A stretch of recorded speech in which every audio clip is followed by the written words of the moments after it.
gates are open. Gate 1, darkness, the world of demons. Look around you, they're everywhere. Gate 2, my guards are watching you. Gate 3, only evil lives here. Gate 4, there's no way out. Gate 5, feel the fire. Gate 6, pick up your weapons and fight.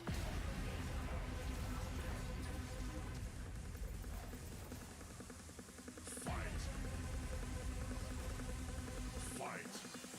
And dance with the devil.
Schlachter und einem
Chirurgen.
Die kühlende Geldbörse bekommt das richtige Werkzeug.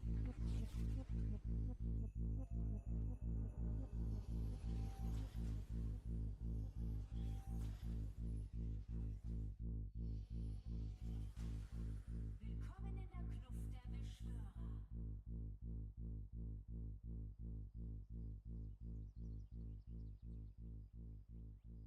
30 Sekunden bis zum Erscheinen der Basar. Wir haben alle unsere Grenzen.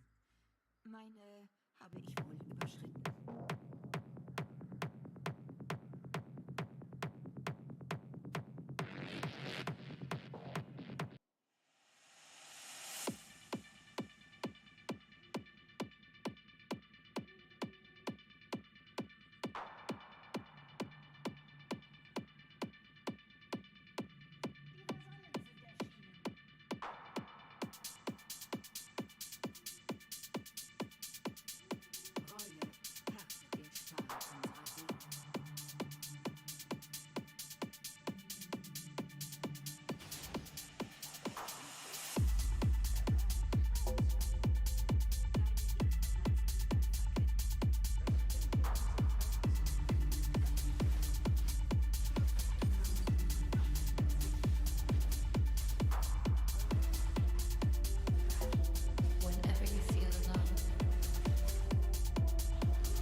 I'll be here with you. Voller Diener und ein gefährlicher Meister.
Hassan brings up that a lot of these people, one person in particular, loves saying the N-word. Jordan Peterson and Destiny that took place a month or so ago.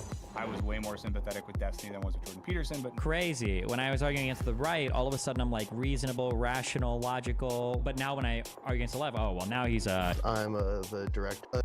This one day ago. Tom Piker's comments and then Destiny's reaction. Why was was he listening to it at double speed or like 1.5 speed? Like He was, yeah. Yeah. It's just, what does he need it to match his own like pace and tone as far as like rushing through and speed? This whole thing. I don't understand. I don't know if it's like an anti-intellectual thing or if it's a genuinely can't understand me thing. I don't think I've ever been in a debate where somebody's like, I'm sorry, I didn't understand you. Can you slow down? The fast talking thing is just such a weird. It's just such a weird insult, or is it even an insult? I don't know if it's anti-intellectual or if it's just like random insult on like my speaking cadence, or I don't know. I have no idea. It's so weird.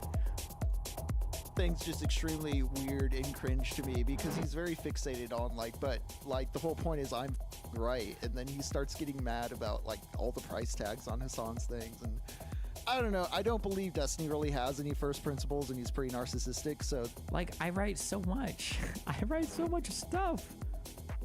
Like none of this, like there's plenty in here to criticize if you want. What I actually think I just don't know why. Like why not just not talk about me? I feel like it'd be so easy to just not talk about me.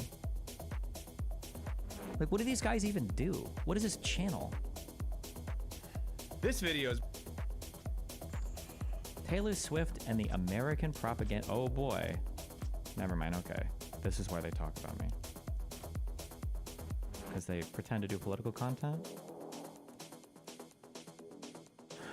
I shouldn't say that. Actually, no, I'm talking. I don't actually know. Maybe their political content is good. I actually don't know. Well, but that's the difference between me and them. I'll give them credit to say I don't know rather than just like jumping to conclusions. But yeah, I don't know. But this was like, Jesus, I expected this, but just to hear it and see it, like, ouch. Yeah, it's interesting that Destiny makes this connection between on a scale of 1 to 10, how informed about USA current events would you say you are right now? Current events? Probably like a 2 to 4. Depends on what event you're talking about. I haven't read much domestic stuff recently, almost at all. But it also feels like there's not much happening that people are talking about right now because of the candidates at play. Where are we at with like Trump's ongoing court case? Is that still like a thing that's happening? Oh my God, I just pushed a bunch of buttons. Trump's court case. Is it unintellectual if they honestly can't keep up with your speaking voice? Is it your honest opinion if they can't keep up with your speaking pace, that they are signaling their intelligence level? No. When you say, are you being anti-intellectual, the implication is that you're shitting on somebody for being like intellectually educated. It's like when a conservative is like, oh, I don't trust anything that comes from a college. That's like anti-intellectual, right? When somebody like makes fun of me for speaking fast, I genuinely don't know. I don't know if it's just like a random insult. Because like I said, I don't think anybody's had a problem understanding me. I've never been in a debate before, I don't think, where somebody's like, can you please slow down? Or this might have happened one time. But it might have been with an ESL person. Yeah. I don't know if that's I don't know if Trump should have taken the stand or not. Isn't he using kind of an, would you call it an affirmative defense? If I'm accusing you of committing a crime with how you've written your numbers down, but you say, well, I wrote the numbers down that way, but it wasn't in a criminal manner. I don't know if you'd say that's an affirmative defense or not. I don't think you would, because the underlying issue isn't actually a crime, right? I don't know. So I don't care. Yeah, I'd say 2 to 4. I don't know much domestically right now. Debate, and interesting that Destiny makes this connection between debate and, you know, like, I think he said like the Federalist Papers, and he talked about Congress and government and the way in which debate leads to direct politics and forms of activism. Yeah, he's equating what he's doing with like the writing of the Federalist Papers, but like the Federalist Papers were written by people who were like participants in government at. Okay, I cannot tell if this is a legitimately, I'm not trying to be an insulting person. I really don't know if this is a 75, 80 IQ thing or not. I super cannot tell. I don't know if people who can't understand a comparison are genuinely mentally handicapped or not. I don't know if this is an area where you're so mindful by your hatred of a particular person that you are, that it's like inhibiting your ability to exercise any logical thought, or if these people are genuinely like down there in the, like, the army can't find a job for you because you're actually too mentally handicapped area. Like, what's your favorite sport? I really like playing basketball. I think basketball is sick. It's my favorite sport, you know? Like, yeah, like you're like Kobe and Shaq and stuff. You think that you're just like them? You think you're just like Kobe and Shaq? What? You think you're as good as the, like, no, what? What do you, no, what? Because you rarely ascribe maliciousness to people. They know it. Yeah, but like this level of maliciousness is not even malicious. It's so stupid. Why is political debate, political debate sucks? No, why would you say political debate doesn't mean anything? Like, and an example would be like the Federalist Papers. Like in the beginning of the United States, at least my understanding is that there was a whole bunch of persuasion that had to happen for the American population to form a federal government. And part of that, I believe, was the Federalist Papers, right? It was a whole bunch of essays and, I don't know if there were pamphlets for the Federalist Papers. They were just like essays and writings and shit from our wonderful founding fathers and other politicians or whatever. To try to convince Americans that, like, look, we need a federal government. That's political debate. And then it's like, wait, you think you're like Alexander Hamilton? No. What? No, that's no part of what I said was saying that. There isn't a single word that I said that would point you in the direction of me thinking like, yeah, I do think I'm like the governor or pre-US like founding father, like. And forms. Yes. Of activism. Yeah, he's equating what he's doing with like the writing of the Federalist Papers. Notice how they never attack your points, but attack the version of you they make in their heads? Yeah. But like the Federalist Papers were written by people who were like participants in government. Like, even the point he's making isn't good here. The Federalist Papers were written by people that were participants in government. So what? Can only people in government participate in political debate, or like, it's not even it's the time, like, who are also like actually acting on enacting legislation or like writing the law. It wasn't like on the internet you can be this hyper removed voyeur to the whole process and just be arguing from afar. Like, it's a completely different like technological context. So you think, so are all activists not engaging in any form of political persuasion? If an activist isn't a government official, like, what are you guys doing right now? Like, it's such a stupid point. Like, you could there are criticisms that you can even make. Not all authors of the Federalist Papers were in government, as far as I know. I don't know every author. It wouldn't surprise me if not all of them were, but I'm not going to make that strong claim and be wrong. But then when like pamphlets were the main way information was spread. Yeah. Pamphlets were the main way information. Completely different like technological context than when like pamphlets were the main way information was spread. Like, what are we even saying here? What is this garbage jumble of words? Like, it's a totally different technological context than when pamphlets were spread. Yeah, we have more technology now than we did 300 years ago. Like, what is the point of? What is the point? What does that statement mean? Yeah, and I do think as well that there's... Yeah, true. They actually didn't have AOL Online back then. I mean, there's a pretty marked difference between streamers debating, I'm just repeating, what Henry just said. Yeah. And politicians sitting in a room hashing out ideas as they... That wasn't what the Federalist Papers are, or were. They weren't for politicians to just write things to each other in a fucking room. Maybe I don't know what the fucking Federalist Papers are. I'm sorry. Listen, my history is real bad if I haven't gone in depth on it. I thought the Federalist Papers were a bunch of essays that were written by founding father type people and government people and non-government people, basically in an attempt to persuade the United States republic, no, we weren't a republic, to persuade the 13 colonies, like, hey guys, listen, we really need a federal government. Stop being 13 colonies. We really need a federal government. It's really important to have a federal government, and we promise if you do this, we will protect We will protect your freedom. I thought that was where the Federalists were. They're not meant to convince. Well, I don't know if you say they're meant to convince all the public, but probably like the landowners or the people that be voting or whatever. That was my understanding, but I could be totally wrong. Who knows? Collection of 85 articles and essays written by Alexander Hamilton, James Madison, and John Jay under the collective pseudonym Publius. Nice, edgy. To promote the ratification of the Constitution of the United States. The collection. Who are these aimed at? They were published serially in the Independent Journal, the New York Packet, and the Daily Advertiser between 1787 and 1788.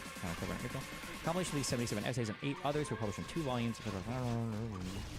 Okay, the authors of the Federalist intended to influence the voters to ratify the Constitution. In Federalist number 1, they explicitly set that debate in broad political terms. It has been frequently remarked that it seems to have been reserved to the people of this country by their conduct and example to decide the important question whether societies of men are really capable or not of establishing good government from reflection and choice, or whether they are forever destined to depend for their political constitutions on accident and force, except in the case of live streamers having debates. Oh, I didn't know about the last clause. Okay, never mind. He is right. My bad. I thought I was 100% completely correct, and he was a total dipshit until the last. My bad. And I do think as well that there's a pretty marked difference between streamers debating, and I'm just repeating, what Henry just said, and politicians sitting in a room hashing out ideas as they form the underlying logic of a government or a political philosophy, Like, that's not even what these were. Oh!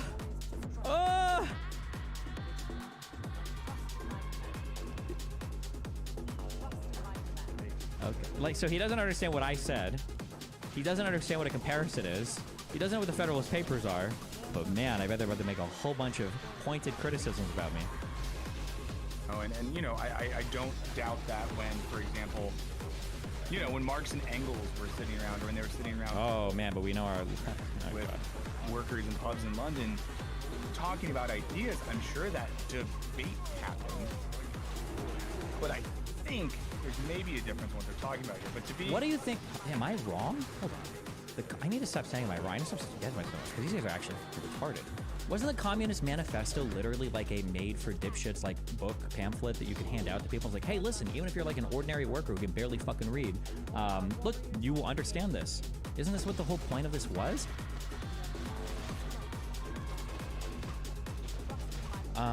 Manifesto of the Communist Party is a political pamphlet written by Karl Marx and Friedrich Engels, the 2 guys he just brought up, by the way. Commissioned by the Communist League and originally published in London in 1848, the text is the first and most systematic attempt by Marx and Engels to codify for wide consumption, the historical materialist idea that the history of all hitherto existing society is the history of class struggles, in which social classes are defined by the relationship of people to the means of production.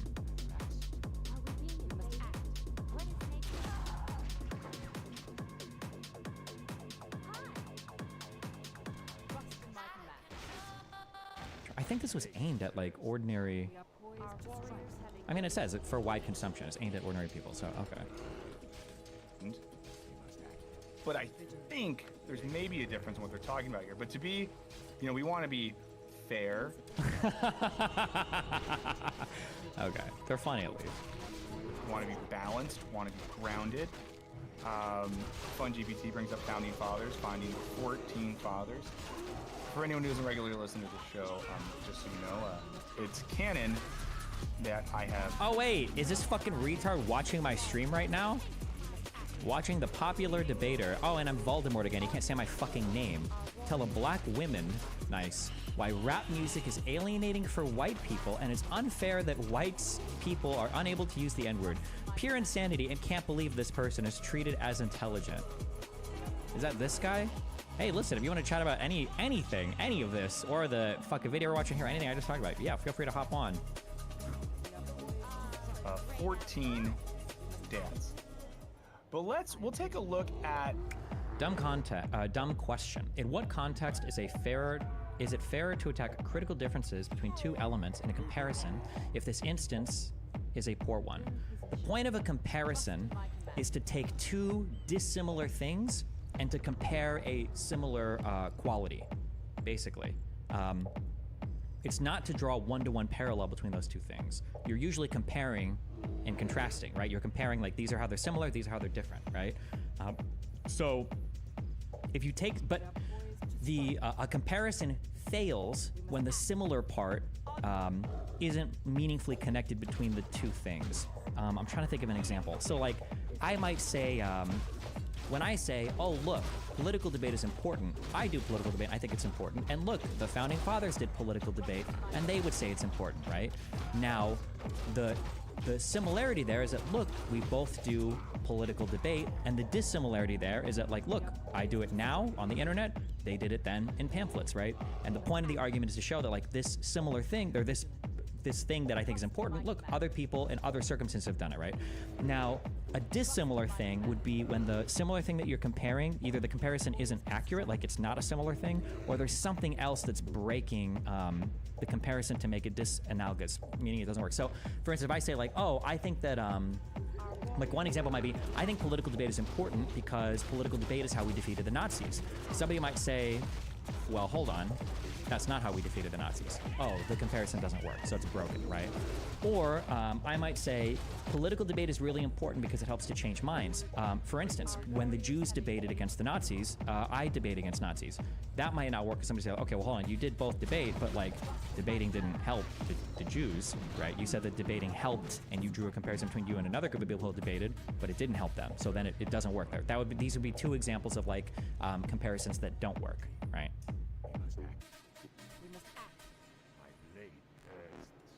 The 14 dads. But we'll take a look at the interview itself, where these comments come from. I'm going to fast forward to the 30-minute mark, and I have the transcript pulled up as well. So I think you said, Henry, around 30 minutes is when they start talking about the drama. The difference they are alleging is in the intent behind the debates. Yeah, but like, remember, so this is like the boring thing, okay? This is also why I try not to ever accuse people of like grifting or whatever, because that's boring to me as well, right? Okay, I'm gonna repeat this a billion times. If you take anything from me, okay, take this. When you have cognitive dissonance, you observe something and it's different than what's in your head, you can either change your mind to fit reality or you can change reality to fit your mind, okay? Irritating thing I deal with all the time is I am the least like mysterious person on the entire fucking internet. I've probably written more about my positions, I've had more broadcasted content, I've published more YouTube videos, I've been involved in more tweets. Like, there's nothing murky or confusing about my positions. Insofar, like, they might be contradictory or dumb sometimes, but like, they're not like, what does he mean when he says this? Like, what did he mean? What does Destiny really think? Like, it's all out there, it's pretty open. So you can literally hop on my stream and fucking debate me about it. Like, I'm one of the most accessible people at my level of fame on the internet, like, easily. So if you want to debate like the intent of my debates, the boring thing, and I'm guessing it's going to happen here, it happens with us, it happens with everybody, nobody actually takes me at my word for anything I say. Instead, they fabricate. They're like, okay, Destiny says that he debates because he wants to change people's minds and have them adopt. No, okay, that's bullshit. Okay. So he debates because he's a cuck. He debates because he likes to be right. He debates because he's a grifter and he gets money for it, and he debates because he's racist. Like, okay, now let's work on these terms. So now I'm going to show you all the ways that he's racist and why debating, when just for racism, is a bad way to debate. You shouldn't be debating just because you're racist, right? So instead of like ever taking me at my word and then levying what could be, by the way, good criticisms, because I'm not beyond reproach. There's plenty of criticisms that you can levy to me, but instead all the criticisms that they levy are towards this imaginary straw man, like racist, bigot debater who just runs around screaming the N-word all day, and is grifting and is paid by Israel and Soros and the Mossad and the State Department, and yeah, but it's like so boring. It's like, okay, well, let's see you beat up on this like imaginary Destiny strawman, I guess. Yeah. Transcript pulled up as well, so I think you said, Henry, around 30 minutes is when they start talking about the drama stuff. Great. Now this is a interview from the Wired podcast with Hassan Piker and McKenna Kelly and Leah Feiger. Fun fact, Leah Feiger is my cousin-in-law. You know, I want to give credit where credit is due. One of the girls interviewing Hassan. That's so not surprising. Okay. I do have, okay, I was just given Leah Feiger's number. Probably won't be able to get her on right now. Oh, wait, hold on. Also, wait a second. He said the thing. You guys said nobody said it. He said, did he say cousin-in-law? You guys said nobody says like aunt or uncle-in-law or whatever. He just said cousin-in-law. Fuck you guys. So maybe in the future we'll see if Leah Feiger from Wired will come on and talk to us. So hopefully this is about the point where I have it pulled up here. So it was a wide-ranging interview. It's from their politics. Hold on, wait, what the fuck? This can't be real. Hold on, I'm so sorry. Wait, 17 minutes ago. I love how anytime anyone criticizes Destiny, it is never about the actual points he makes. I've yet to see any substantive criticism. Well, this stream wasn't about Destiny. It was about the purpose and philosophy of debate. But if you need a criticism of a point he made, today on stream, he said that rap music is alienating for white people because artists use the N-word and white people can't say that word. That is an absurd point to make, which obscures the history of slavery and racism more broadly. Do you think he uses imperialism or colonialism in all of this explanation? The history of oppressive language being reappropriated by oppressed groups, and the way in which art is often reflective of specific communities. Wouldn't it be wild if I've had like conversations pointing out these literal exact things before? This little bro is making comments on his YouTube channel replies that have just recently been posted about a stream that he just watched of mine 40 minutes ago. What the fuck? And that's all to say nothing of the basic principles of human empathy would lead many to believe that if an oppressed group says, hey, we actually don't want you to use a word that way, we actually don't want you to use a word that was used to perpetuate violence against us, thanks, and then you just say, oh, okay, my bad. But the whole thing indicates a lack of understanding of the cultural function of language, the history of oppression, and the social and political use of art. My God. The reason why I'm trying to grow always isn't necessarily because like I'm on my Sigma Grindstay shit. I'm always trying to fucking max out on my revenue. I'm rev maxing. Like no, it's also because like I wanna bring awareness to certain causes and try to instill some charitability in a broader audience. That I mean, that's like an interesting idea there. We'll keep going, but the idea that Hassan Piker is saying that he instrumentalizes both drama and the desire for consuming content around drama to bring people into broader conversations they might not be privy to otherwise. That sounds fair. But is that true? What drama does Hassan instrumentalize? And it's funny, not to jerk myself, but like, this is literally what I do, right? Like, this is like the back and forth of like, yeah, we'll have on the Lab and Mr. Girls, and then we'll read books. Or like, yeah, we'll do like the crazy fucking Orbital Wars, and then we'll read like a UN report. Or yeah, we'll do like this is like my content style. Like, is he gonna say next, like Hassan paved in Hassan? The only drama Hassan gets involved in is when he's dragged into fucking drama because he's getting called out on something. You know, Isn't it so funny how people take Hassan at face value when he's lying, but you get second guessed and have your points misrepresented all the time? Yeah, seriously. Like, I like how Hassan literally could have just said anything here, and the guys are like, yeah, that's true. Like, yeah, actually, actually, that's really instrumentalized. I'm not mad at that. We'll keep watching. We'll like it if you're here. will then listen to what I have to say on certain issues instead of going, oh, I hate that guy. That guy's like a socialist with a nice car. Fuck that guy. So turning these like God, the cringe voice, dude. If I ever talk like this, hey, I'm Destiny doing the podcast today, guys. What are we talking about? Oh my God. Got any advice for combating cognitive dissonance? Friend wants me to say IP is a genocide, but every time I show stats and Israeli efforts, I seemingly ignore it and come back with more quotes.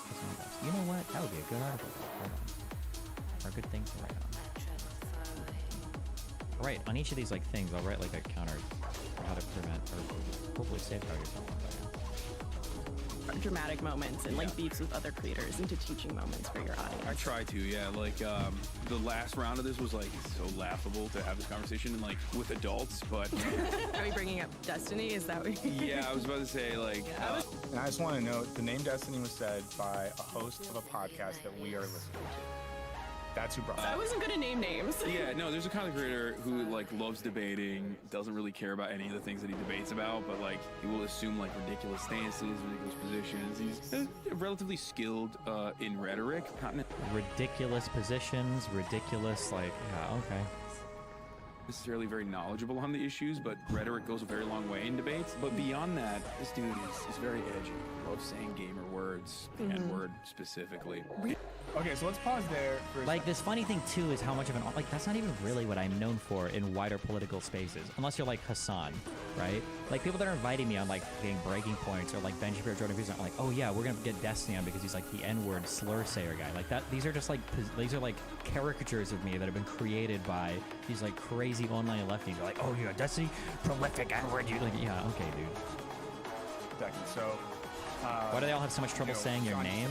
Everyone knows who they're talking about, but they avoid it so much. I don't know. Maybe because they know they're full of shit. I'm not sure. Why not just say, like, I don't really talk about Destiny. I don't want to talk about that. Okay, so let's pause there for a second. So, What stops you from hosting debates where you can, in real time, vet claims and sources of opposition, forcing them to engage when they normally wouldn't? You play in the other side's arena, why not your own? Because I don't think anybody would come on to those types of conversations. Honest question, how are we supposed to reach the truth without debate and conversation? Do we need some dialectical method? What is the alternative method these types of people offer? I've never gotten a good answer. They don't believe in debate because they want to kill people that disagree with them. I'm not joking. That is like the lefty. That's why Hassan said re-education camps. That's why non-compete said re-education camps. That's why lefties had re-education camps and gulags. If you're in a socialist country with multiple parties, and one of the parties is a capitalist party, what would you do if that party started gaining momentum? Oh my God, Ethan is asking such a question. You murder them all! Say it! You kill them all! Kill those motherfuckers in a video game, sorry. Holy murder those motherfuckers in the street. Let the streets soak in their fucking red capitalist bloods. That's what Mao did? That's what they did after the Bolshevik Revolution to other lefties? The solution to that would always be education and Re-education camps? bring more Re-education? Destiny may be the enemy of our enemies in the sense that he regularly pones fascists on Twitch debates, but that does not make him our friend. You see, we are the enemy of liberals. Watch it. Wait, the concentration camp or the socialist liberal one? The re-education. That some of our comrades are going to have to be re-educated permanently. How we deal with former capitalists, fascists, and other such oppressors will be one of the great tests of anarchist society. Great care must be taken to treat them compassionately and humanely, giving them every opportunity to join our society as active and productive comrades, starting by treating them like any other comrade with special circumstances. Rather than ship deposed class enemies off to inhumane gulags or otherwise seek out revenge, they should be placed in reform centers where they are able to live in comfort and benefit from counseling and education, teaching them about the benefits of our new society. Some may never be willing to give up their abuses, and these die-hard oppressors would need to be secluded, perhaps indefinitely. But capitalists and reactionaries who demonstrate a willingness to re-enter society on equal footing should be given every opportunity to learn, grow, and eventually rejoin our community in peace. Chapter 9, the military. This is the guy that I want running the re-education camps.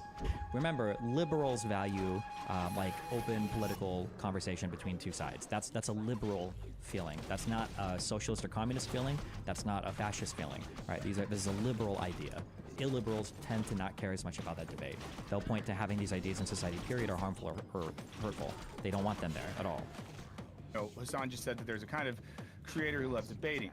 Doesn't really care about any of the things that he debates about, and is relatively skilled in rhetoric. I think it's really interesting. I think we can learn something about this, and I know a lot of us... Wow, so interesting. He's made these claims without asserting any evidence, but they're going to bring the evidence now for this, I'm sure. Okay. Know this history, but, we look back in the history of philosophy, especially Greek philosophy, you see a distinction between, let's say, like a Socratic figure, right? And what marks a Socratic figure, or literally Socrates' followers, Plato's students, was an underlying motivation for knowledge and wisdom. In particular, an underlying motive for knowledge of oneself and understanding oneself such that they can understand the world around them and seeking out ideas like truth and justice. And of course, a knowledge of their fundamental ignorance. You see this in all those dialogues. Now, there was another type of person operating in that context, the sophists. You hear like sophistry. And these are people who are skilled in rhetoric as an art. who are good at giving convincing speeches. But these are often people whose... I think one of the most annoying things, remember I say people wield things aesthetically while divorcing the function entirely from it. This is a really good example of that. So an attack that's used over and over against me is that Destiny obsesses over rhetoric, and that's it. But the reality is rhetoric is actually my weakest part. It's funny because if you listen to any of my debates, rhetoric is the thing that I struggle the most with. That's why I have notes on like, okay, well, how can I improve my rhetoric? Or that's why like before a debate, that's why like I'll try to make, wait, why can I not open this? Oh, like I try to make like rhetorical approaches. Like I try to strategize for this ahead of time because rhetoric is my weakest point. Rhetoric is the only thing that people I debate have. I think I had more notes for rhetoric in this debate than literally anything else, actually. Yeah, like rhetoric is the thing that I struggle with the most. It's the only thing these people have. Like, ironically enough, these people right now are engaged in pure rhetoric. There is no factual foundation for what they're saying. This is another reason why when I argue about things, I always try to ground it out in some example, right? That's why I can show you like, oh, here's my notes for this. Oh, here are my my debate prep for this. Here's an example of what I mean. I'm trying to ground things out in examples so you can see like when I say something, there's like a real world analog to what I'm saying. I'm not just like spewing random shit, right? Whereas we're like, oh, Destiny, all he does is rhetoric. No, my dream debate is just like autistic quibbling over discrete factual events. That's what I prefer the most. But most people don't do that. They speak in broad strokes and in narratives and in stories, which is the thing that I have the most trouble with. It's very unnatural for me to do that. I don't think that way generally. I'm like, give me the stat and the figure. Like that's my brain, which is funny because I also get made fun of on the right for that. People's like, oh, what's wrong, Destiny? You don't have a study to show you that getting cut isn't good for your relationship. You need a study for that, right? They'll make fun of me for the exact opposite thing. But it's so funny that he's engaging in like empty, hollow rhetoric right now while engaging me, whose biggest issue is rhetoric, of engaging in empty, hollow rhetoric. That's a wild turnaround to me. Like it's this is wielding these attacks as aesthetic over function, right? Like he just wants to appear intelligent and have these attacks, but they're like empty. They're the exact opposite. Really. Giving convincing speeches. But these are often people who's... Like, is that me? Is that what you think of when you think of Destiny? Oh yeah, he gives convincing speeches. And these are people who are skilled in rhetoric as an art, who are good at giving convincing speeches. But these are often people whose aim or goal wasn't self-interrogation and external interrogation about wisdom, truth, beauty, meaning. The motivation was currying favor, being on the side of the politicians, making money, convincing people to follow your ideological program, or just getting attention, right? So I think that when we think about debate and rhetoric, one of the things I think about is, you know, what is the motive for those things? And here, at least, Hassan Piker is describing someone who debates because they love debating, debates because they're skilled at rhetoric, not because they are knowledgeable, not because they care about this thing. And I think this is important, and I do think, we'll talk about this more, when it comes to debate, I always think the first thing you have to ask, or at least the first thing I would ask myself is... The first thing you have to ask is an unanswerable question that allows me to write off my opponent's position completely without ever considering it, which is, what's the motivation for my opponent to argue? Oh, I bet the motivation is something that's not good. Therefore, I can ignore everything they say. Does this person care about the thing they're speaking on? Do they have an invested emotional, or like in the Greek sense, pathetic, pathos-based interest in the thing? Yep. Or is this just like a sport or a game? Yeah. For them? And then if it's a sport or a game, I can write everything off. Whether that's someone debating political ideas, debating their favorite games, debating music, people who love the thing are always going to be more interesting, and people that have a humility and are willing to interrogate themselves, always going to be more interesting. And of course, Hassan brings up that a lot of these people, one person in particular, loves saying gamer words, the N-word specifically. Is that good rhetoric? Is that good pathos or ethos? Careful though, because you can't say if I engage in only rhetoric that I do logos, because that would imply that I at least have to have some factual foundation, right? Do people forget that logos is part of the rhetorical triangle? Like, and you know, we don't have politics or chances on Wisecrack Live, but Henry, are we comfortable in agreeing that white people just don't get to say the N-word ever? Yeah, are we comfortable yeah. I think we are. Yeah. don't take this the wrong way, but you're generally quite unconvincing in an emotional sort of way, but much more so in an analytical way. I think if you were better at rhetoric, you wouldn't even have half the problems you do with these communities. You understand that you're just repeating what I just said. Yes, I'm aware of that. Yes.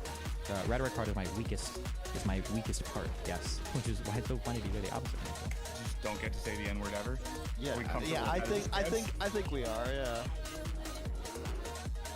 Does the subscriber to view ratio make sense to you? Some channels get really popular in the past and they've got a hard time like staying relevant. This video is... So they either continue to do the same type of content or they try to pivot to whatever's popular and ride the waves off of that. Or they can reinvent themselves, although that's really rare. But it looks like these guys tried to pivot to like political commentary and they're doing okay. I think this channel gets still over like 1 million views per month. Man, which isn't bad, but like, they must have been popular a long time ago. They have over 3 million subs. You just don't say the N-word, guys. Just don't. Just don't. Even if... Yeah, that was... Which is so funny, because, like, presenting that as a thing with no argument or no... Was this... Yeah, like... No, whatever. But it's... So, go ahead, Henry. We're about to get deep into, like, the very big philosophical, like, factual foundations that they're going to use. It's just, they start off with this, but it gets way better, trust me. I'm sure. I feel like you're about to say something. Oh, no, I was gonna just say, bring up the same thing, like, even in stuff where people cite it as an excuse to say the N-word, like Blazing Saddles, like, Okay. Even if you were a sophist and your arguments were valid, would it matter? Were you a sophist anyways? Kind of a basis argument. I believe that a sophist by definition is somebody that engages in irrational argumentation. Isn't that what sophistry is? You would never say like, well, he's a sophist, but he makes a lot of really good points. You'd say, oh, he's a sophist because he makes what looks like good points, but they're always irrationally founded. I thought that's what sophistry meant. The bad guys are the ones saying the word in Blazing Saddles, and they're portrayed as complete fucking idiots. So, like, even within the context of, like, whenever people try to justify it, just don't. Just don't try. Don't. Yeah, and I think that's the thing, too. Like, if someone who presents themselves as an intellect or a rhetorician or a debater, you just ask yourself, if someone takes the time to try to intellectually justify using the N-word as someone who is not a black person, what is the motive? Like, can you not see that, like, this would be the exact type of basically retard level analysis? Like, how can you go on invoking, like, Socrates, or, like, dialecticalism, or dialecticals, is it dialecticalism? Dialectism? Material dialecticalism. That's not the word. Material. Is it dialectics? It might just be dialectics. Sorry. Yeah. How can you invoke fucking dialectics, Socrates, all this, and then you're like, the N-word. As someone who is not a black person, what is the motive? Like, now, are we going to... Now, he said that he was interested in people that engaged in a whole bunch of, like, critical thought and questions. So we're going to say, like, well, the motive could be this or that, or the motive could be this or that, or maybe he... Blah, blah.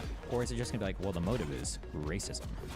Right? Like, what would be the self-interrogative or externally interrogative principle? What would be the seeking of wisdom? What would be the teleology of that desire other than A, it's dank to be edgy, or B, like... racism. Getting off on transgression or something like that. Yeah. You know? And there is a way, of course, that like, one could, like... How could we use so many words, so many $10 words, and then we're like, so the only possible way they could do it is if they're kind of evil or really evil, right?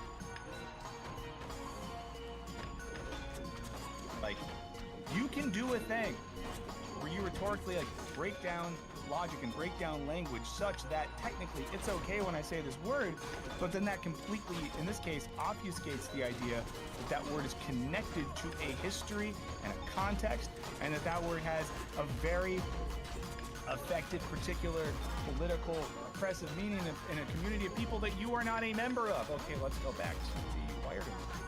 We're not here to discuss opinions. We're just seeing what is on pipe. Recently, I feel like that happened. Yeah, it happened like 2 weeks ago, where he said the N-word on the podcast. And then 2024, and we have people getting really upset about the word cracker. Yes, which is really funny because, like, that is... I'm gonna pause real quick. I don't know if any of you guys probably know this. Do you think he's gonna represent what anybody was mad about in any of these conversations correctly?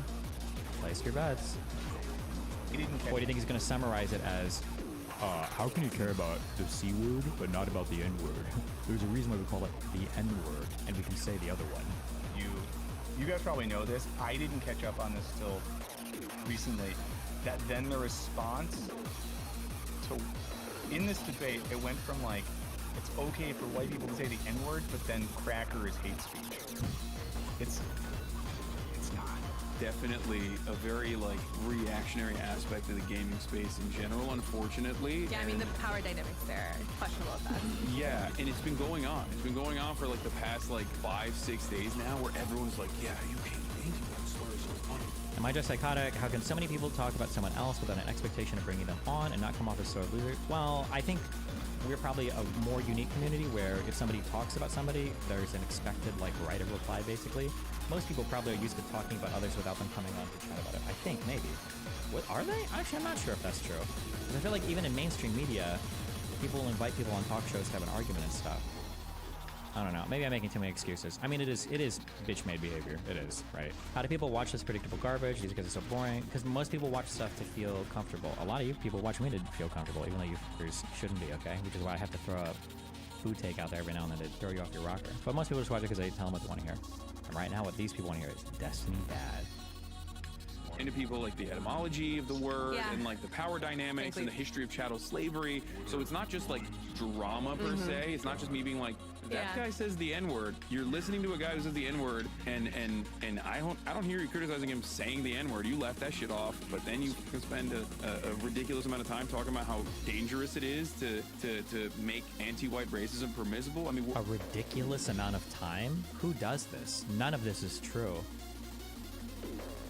I always wanted to ask you this. Do you ever think it is a good strategy to appeal to emotional morality in these types of debates like immigration? Yeah, a good speaker weaves all of these together simultaneously and then leans in more on one or the other depending on the environment.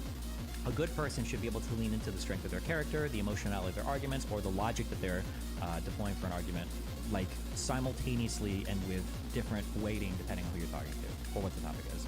I have a lot of trouble. I've got a lot of problems with the ethos and the balance part. All three of us are white in this room. Is laughable, right? How are you able to read the double speak when it comes to these online conversations? How do you know when someone is being earnest or weaponizing these ideas they are using to attack you?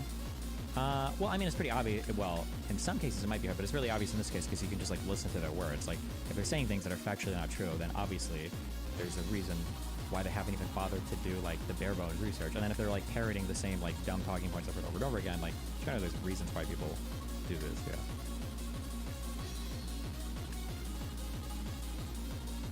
It's a laughable thing to be like, someone called me a cracker. Oh no. I've been called so many worse things. I am curious in the chat or if anyone listening has opinions on being called cracker. As someone's from Florida, there was, you know, the Florida cracker thing was a thing. So someone in the chat